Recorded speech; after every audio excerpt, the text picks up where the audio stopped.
Hello there. My name is Anthony Brown. I'm a director at Clermont Search. I'm delighted to bring to you the very first episode of our new privacy and data podcast.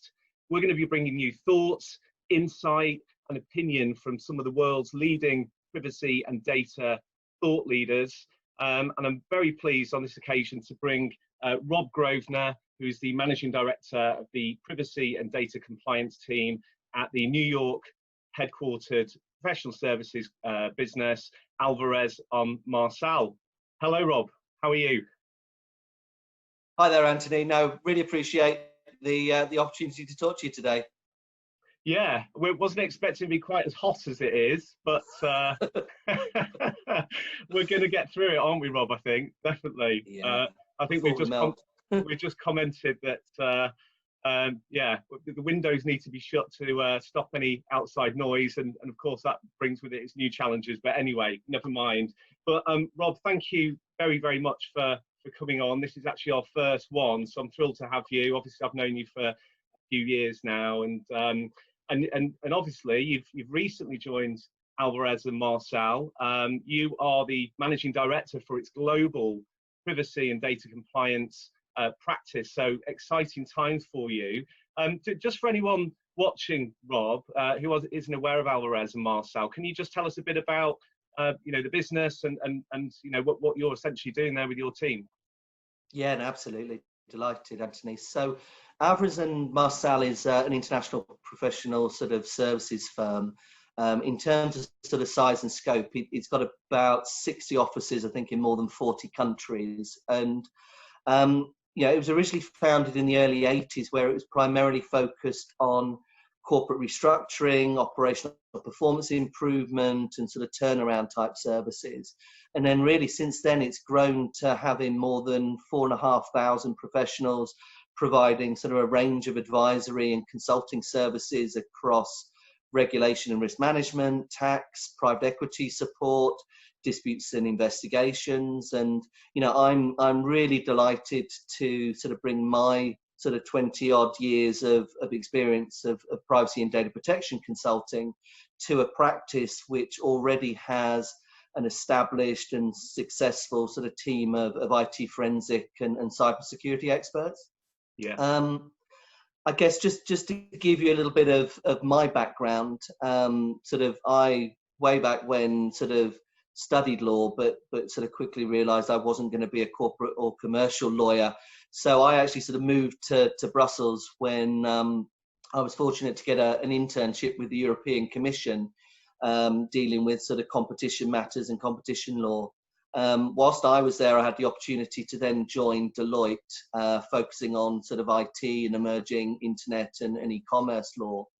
And then essentially when the sort of dot-com bubble burst in the early 2000s, it sort of coincided with the rollout of the original European Data Protection Directive, and lo and behold, sort of ended up sort of spending a good 13 years with Deloitte, 7 years in Brussels, and then a further 6 years in London, really helping them to build out their sort of privacy and data protection services and effectively combine a lot of legal and regulatory challenges with sort of more of a risk management and data governance approach. Prior to joining Alvarez and Marsal in April, I spent 9 years at Promontory, and again, I helped build their global privacy practice. If I was going to say what my sweet spot is, it's definitely sort of working with multinational companies, really to bring together sort of various sort of stakeholders across different functions and roles to implement and operationalize privacy and data laws, often in very complex business environments. Very good. Blimey. So yeah, and that internship in the EU wasn't a bad start for you, and clearly with got you on a great path. And obviously, as we know, privacy and all things sort of data related is just the evolution over the last few years has been incredible, and you've been there pretty much since the beginning of the journey, really. I was going to say the beginning of time. That might sound a bit rude, but yeah, no, thank you, Rob. Thank you for that. And obviously, it's really exciting times for you, and no doubt Alvarez and Marsal are very happy to have you on board. And I think obviously you've joined at an incredibly interesting time. We've had a very challenging few weeks, to say the least. I think the time for sort of dwelling too much and talking too much about what's behind us now is maybe past, and I think all of us are trying to sort of move forward a little bit with our thinking, and obviously we're all hoping that life's, well, it is slowly returning to normal. Just looking at privacy in the new world as we know it then, Rob, and after the sort of, you know, challenges businesses have faced over the last few weeks and months, I mean, what do you think has been, you know, the biggest privacy challenge, maybe looking back slightly here, over the last 3 months for businesses? Yeah, that's a good question, Anthony. And I think, you know, we've got to acknowledge the overall impact of the pandemic, both in terms of sort of individual impact, sort of societal impact, you know, what it's meant for sort of our families and also for businesses, as well as obviously sort of public services. And I think for most of us, this is probably one of the biggest sort of challenges of our lifetime. So I think in many ways it puts privacy into perspective. But at the same time, I think it's also sort of shown to a lot of people sort of the significance of data and the importance of protecting and securing information. And, you know, it sort of happened at a sort of strange time in terms of, I think most organizations were sort of feeling that they were still sort of getting to grips with GDPR as business as usual when we sort of entered the lockdown. And a lot of sort of privacy functions and privacy leads are really reliant on the support from the sort of business and corporate functions type sort of contacts and network, really to support them. And obviously sort of a lot of things have changed over the last sort of 3-4 months in terms of impact and pressure on the business, and also just, you know, the realities of having a remote workforce, in some cases a workforce that is sort of self-isolating, and also having to deal with managing sort of households and often, you know, having to also sort of care for family and the like. So I think it's a very unique environment, and I think it's one also where, quite frankly, businesses and organizations have had to react very quickly in order to often save and maintain their business operations. And so in many ways it's sort of had an unprecedented impact on sort of normal working conditions, and with it comes the challenges of how sort of privacy then supports the business in what is sort of significant changes to normal working practices. So from a privacy standpoint, I think there's been particular challenges with just managing the business as usual. So essentially having to deal with remote working of staff, having to deal with essentially changes in operational, procedural and technical ways of working, which have created also sort of new risks around how to deal with the handling of data, how to deal with identifying customers or employees when sort of dealing with their sort of requests or complaints or issues.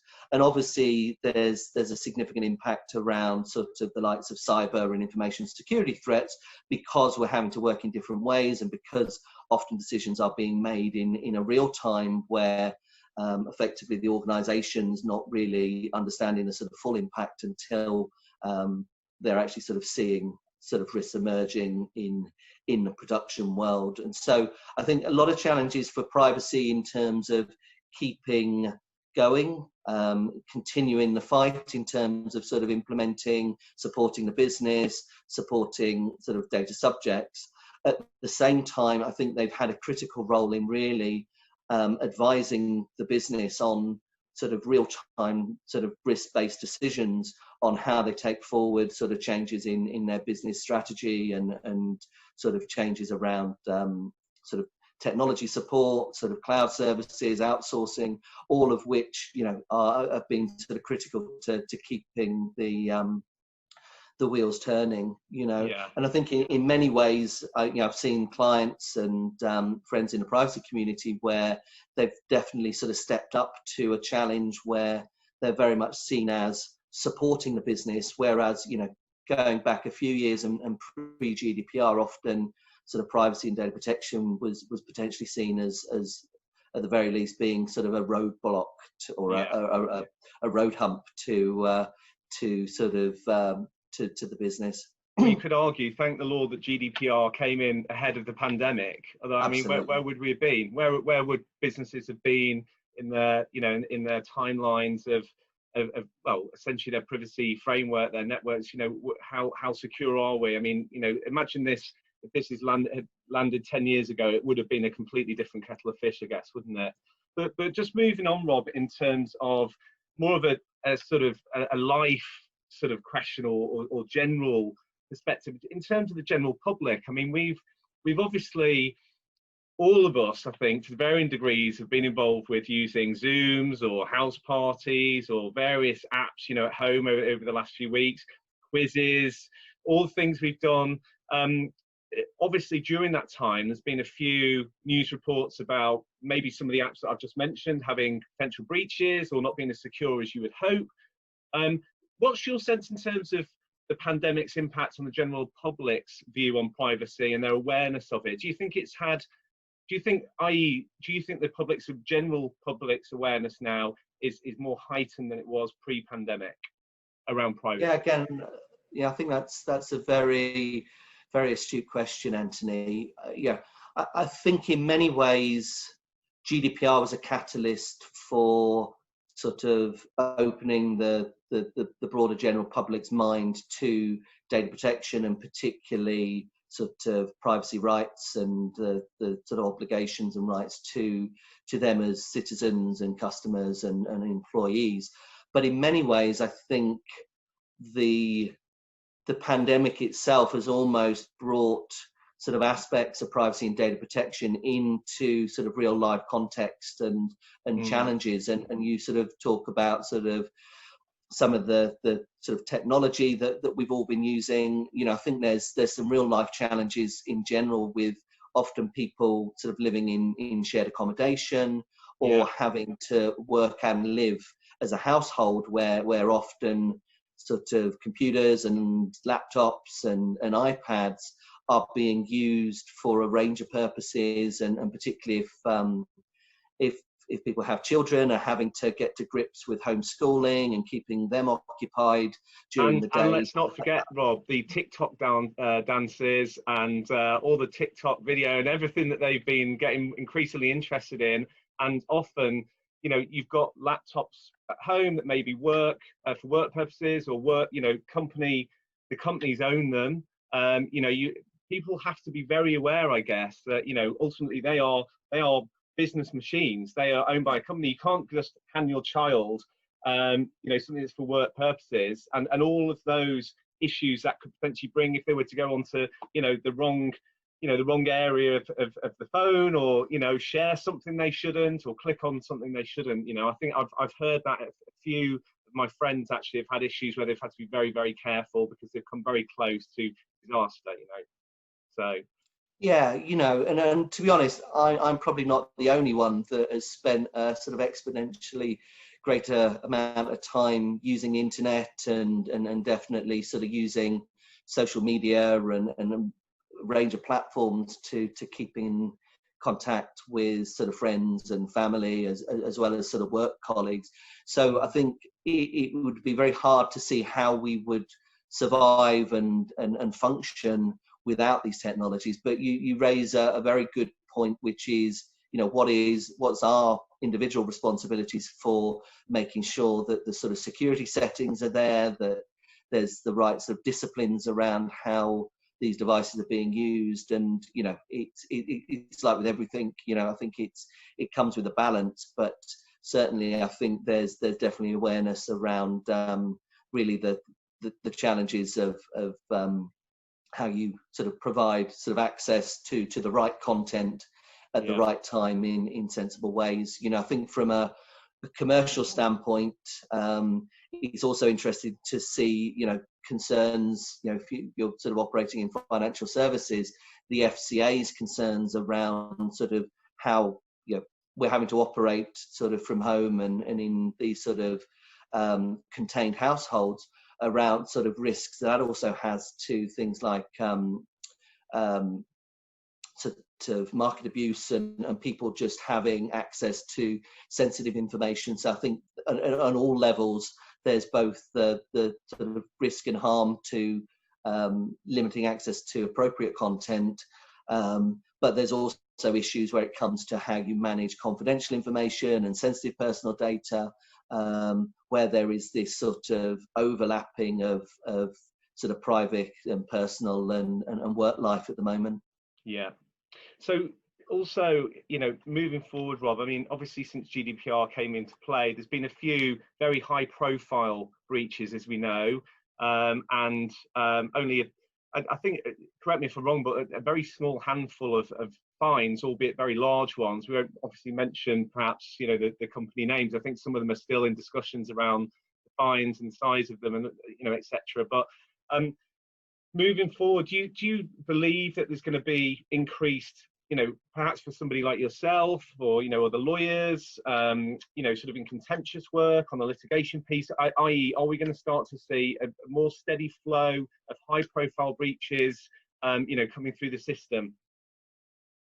Yeah, I think, Anthony, it's going to be interesting to sort of see how this plays out, and in terms of timings around sort of entering the new normal. Obviously the ICO and many of the other data protection authorities and supervisory authorities around the world, they have their own challenges at the moment, and often they're having to manage their staff, but also deal with a lot of sort of government and big policy level issues that that sort of COVID-19 has raised, and obviously so we're familiar with sort of issues around sort of track and trace and sort of data sharing to support the efforts to sort of manage, control and hopefully eradicate this virus. So I think at the moment, obviously, it's impractical for them to be sort of ramping up or even sort of undertaking sort of enforcement action and particularly investigations at the moment. But clearly they will be looking to see, once sort of things settle down, what that means around sort of high risk, high profile key areas of focus for those investigations. So very much don't see things changing once effectively they're able to sort of reprioritize their focus. And I think it also dovetails around what we're seeing in general, which is an acceleration in sort of digital readiness and technology transformation that a lot of companies are now going through, which in many ways will potentially give rise to potentially greater risks around sort of privacy and data management. I think the other aspect that we're seeing and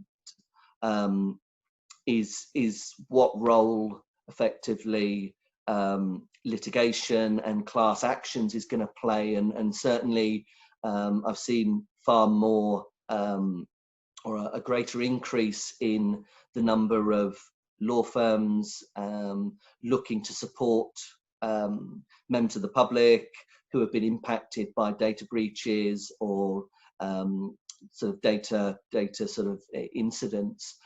So again, I think alongside any sort of regulatory investigations and enforcement, the role of the courts is going to be sort of important over the next few years as we sort of understand effectively thresholds around things like compensation levels and how in practice some of these larger class actions are going to work and how they get brought. So definitely something that I think is going to be in the mind of a lot of sort of companies as they're evaluating effectively their risk profile in a new world and what that means in terms of privacy and data compliance. Okay, thank you, Rob.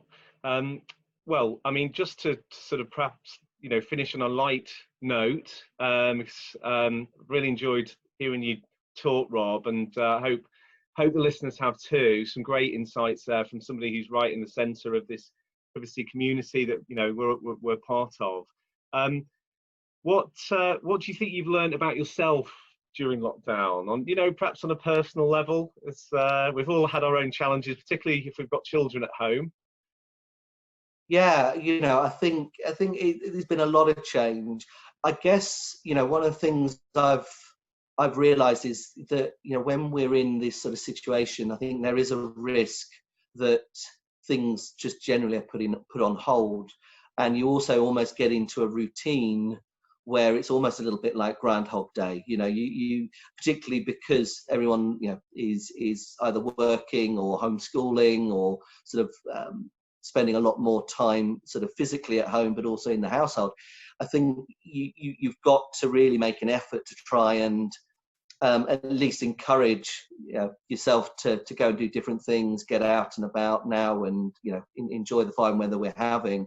I guess the one thing I've learned is I've actually managed to sort of fulfill one life ambition, which was to grow a beard. We'll see how long it lasts, but in this hot weather, I'm not sure. But I think it's been interesting. I was A&M have been running a sort of series of courses on mindfulness and ways of engaging with sort of staff whilst we're in lockdown, and I think that sort of was interesting to reflect on, appreciating the now, when I think we spend a lot of our time sort of looking back and also sort of worrying about the future. So yeah, Absolutely. It's strange times, but I think it's also a time for innovation and I think opportunity to sort of try and do new things.